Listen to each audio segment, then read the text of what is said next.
Hello, my name is Daniel Troyer, and I'm one of the benefits counselors here at the university. This year, I am having my first child, and so I am wanting to talk about how I make decisions on my health insurance when I'm looking at a big life event, such as having a child. The first thing that I would do is actually go to the health plan scenario webpage, and this is exactly what I did when I was making my health insurance decision for this year. But I looked at the member rate for how much it would cost for my wife, and then I actually looked at the newborn cost of how much it would cost for the child. And of course, these are, depending on the situation, you might have different costs. But in a normal birth scenario, which is what I'm hoping that my wife has, then this is kind of what you can expect, or what you may be able to expect. So the member rate is $10,000, roughly, plus $10,500. And then the Aetna member rate for the newborn is around $7,500 plus or minus. And obviously these are estimates, so this is what I have to go off of since this is my first kid. And so then I look at the premiums for the three different plans. And the three different plans have quite large sways in premiums between $1,000 or roughly $1,000 in basic, $3,500 in value, and $9,300 in choice. So first off, I'm throwing choice out the window because the premiums on that are quite expensive, and wanting to make sure that I do not pay too much in premiums to offset the benefit that I'm actually getting in the year. And then you look at the difference between basic and value.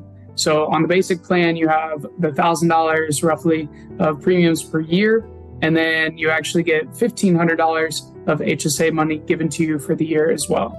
So if you have a $4,000 deductible and $1,000 of basic premiums, you're looking at $5,000 of costs before, if assuming you're hitting your deductible, which at $10,000 of spending for my wife, we definitely would.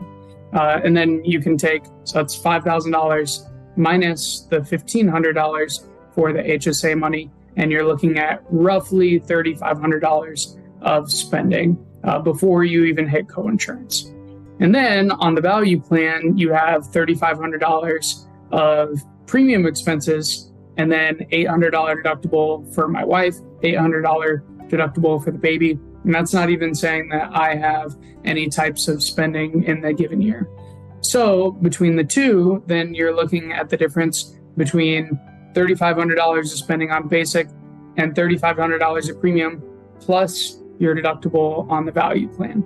Now, if I had prescription expenses in my life, I would end up thinking about that a little more as well.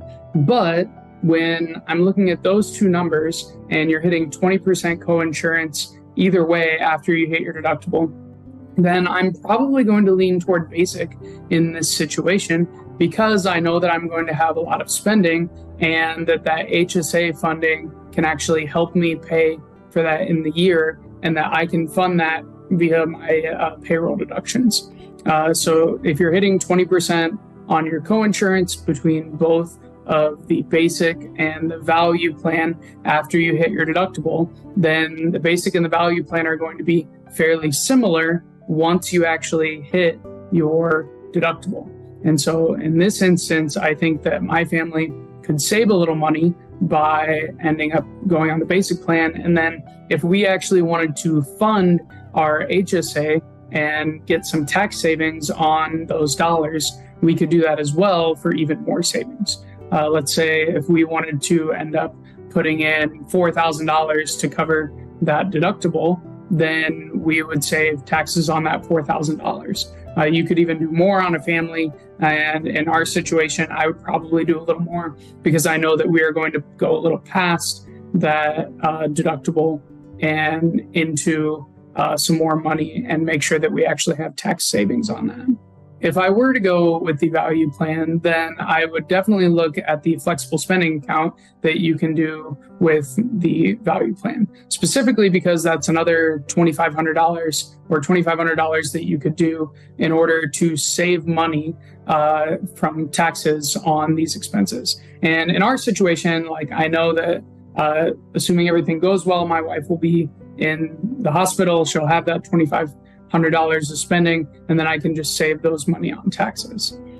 So that's really the way that I look at the two plans. As long as you're getting to your deductible and getting that coinsurance, both plans have 20% coinsurance. Both plans have, $11,000 family out-of-pocket maximums, and then $5,500 family or $5,500 individual within that family out-of-pocket maximums. So when you look at it that way, I think that my family could probably save some money on basic, and that's what I would end up going with in order to, get insurance for this year and make sure that I can save the most money for my family.